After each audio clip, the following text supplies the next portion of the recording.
The extra time it takes for you to erase even the smallest flaws. The energy spent to make every single detail perfect. Who are you doing that for? Do you think you're doing it for your customer? What if focusing on perfection is placing emphasis on the wrong things? That your desire to be seen as perfect is really just a mask to hide behind. That it's really just slowing you down. Most people think that perfectionism will grow your business, but when you really get down to the root of it, you're really just afraid of what other people think, what their opinions and judgments will be. But how is that going to help you make an impact? When you can make the shift from worrying about yourself to worrying about the people you're serving, that is when the real work happens. A perfectionist is more likely to live a life of mediocrity because they are too scared to step out of their comfort zone, and they'll never be satisfied with the end result because it will never be good enough. But let me ask you, who defined what good enough even is? And does everyone have the same definition as you do as to what is good enough? And if you don't change it, you'll be stuck in a hamster wheel of suffering because a perfectionist will be brought to their knees more than they'll experience the victories. When you place emphasis on the wrong things, when you burn out from self-inflicted pressure, being perfect, that's a lot of pressure.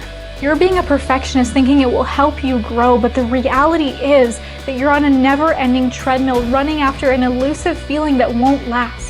No victory, no win, no achievement will be good enough for you to finally love yourself exactly the way you are.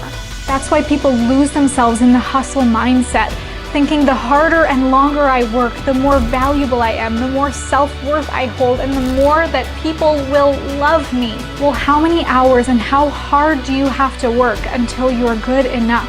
Do you even know? Or are you just too busy working, never knowing when you'll finally get there? Who told you that you have to keep proving your worth?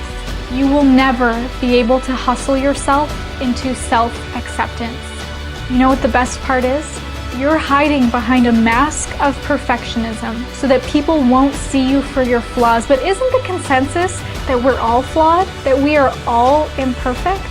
You want people to love you and see your worth. You want people to look up to you. But the truth is, no one is above or below you. We all need love. We all need support. What would it do for you to let go of this pressure, be real, and resonate with others based on the one truth that we all have? That we are all imperfect. That we are all broken in our own way. And when we're willing to be vulnerable about that, that is our gift to the world. No matter how scary it is to be vulnerable, it makes others feel safe to know that they are not alone. It's time to take off the mask.